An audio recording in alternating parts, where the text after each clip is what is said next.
This weekend, President Trump said he is not labeling China a currency manipulator because China is helping to solve the North Korea problem.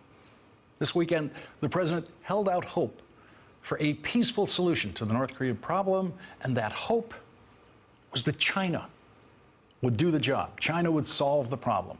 Yesterday, the president tweeted this: "Why would I call China a currency manipulator when they are working with us on the North Korean problem? We'll see what happens." Well, one reason why you would call China a currency manipulator is that you said you were going to do it on day one of your presidency. I'm going to instruct my Treasury Secretary to label China a currency manipulator, the greatest in the world. That was a broken promise of Donald Trump's. And last week, Donald Trump actually said to the Wall Street Journal, China is not a currency manipulator. Those are his exact words. China is not a currency manipulator. He didn't say anything about, I'm not calling them a currency manipulator because they're helping out with North Korea. Just, China's not a currency manipulator, and that's true. Most experts believe that China has not been manipulating its currency for some time now. So there really is no justifiable reason for trying to label China a currency manipulator. But yesterday, the president felt the need to link his acceptance of the truth about China's currency to China's efforts with North Korea. Now, if you're a Trump voter and you want to believe that, what you have to believe is that the promise Donald Trump made to you to bring back American jobs from China by forcing China to stop manipulating its currency is being abandoned so that China will help stop the madness in North Korea. By Trump logic, the president then is giving up American jobs to China. Just letting them keep those jobs to get help on North Korea. In the campaign, Donald Trump promised voters that he would force China to control North Korea and he would get American jobs back from China. It was not either or. The strong man would do both. You look at North Korea, we're doing nothing there. China should solve that problem for us. China should go into North Korea. China is totally powerful as it relates to North Korea. Tonight, the Trump administration is threatening action in North Korea. The era of strategic patience is over. Now, this kind of talk is costing the president in the polls. A new Gallup poll shows that 45% believe that Donald Trump keeps his promises. That's down from 62% in February. The resistance took to the streets this weekend over a violated promise by Donald Trump. If I decide to run for office, I'll produce my tax returns, absolutely. He, of course, went from saying he would release his tax returns to then, as a candidate, saying he would release his tax returns after an audit was complete, even though he has never provided any proof that he was being audited. And then he stopped saying that he would release his tax returns under any circumstances. And it has now come to this. Is the president going to release his 2016 tax returns, given that we can assume maybe that those are not themselves under audit, which is the... No, you can't. They are. You always talk about, well, under audit, the president says under audit. Is it time just to say once and for all, the president is never going to release his tax returns? We'll have to get back to you on that. You want, I mean, really? Really? So he may.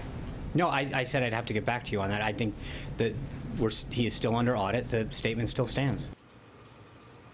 Of course, every president who has released their tax returns has also been under audit because it's IRS automatic policy to audit the president and the vice president. We'll have more on that later in this hour.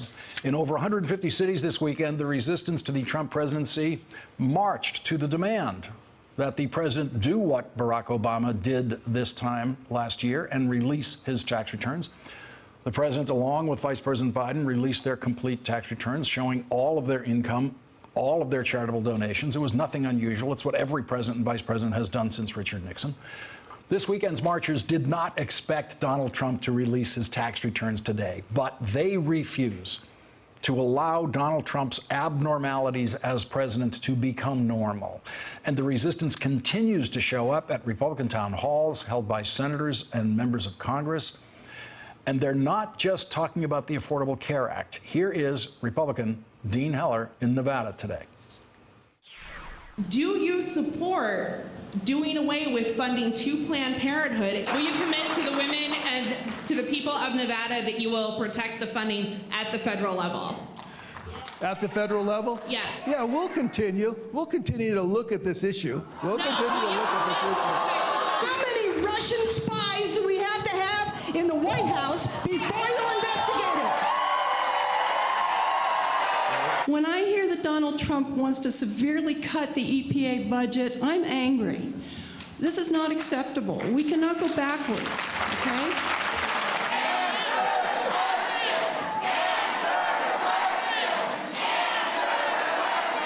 I'm a native Nevadan. I'm one of your constituents, and quite frankly, you don't really represent me.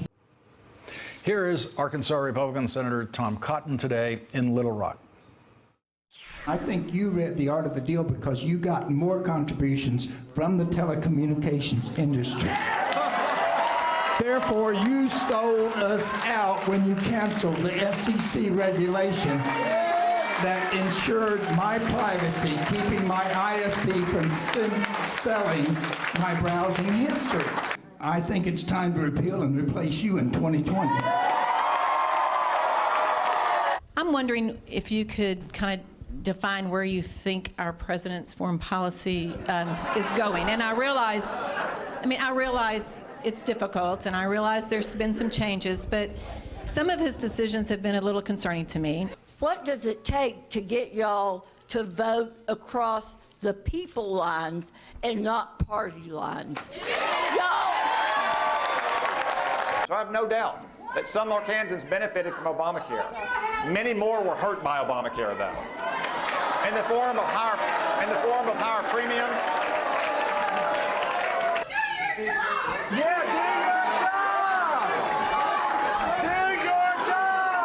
Hey there, I'm Chris Hayes from MSNBC. Thanks for watching MSNBC on YouTube. If you want to keep up to date with the videos we're putting out, you can click subscribe just below me, or click over on this list to see lots of other great videos.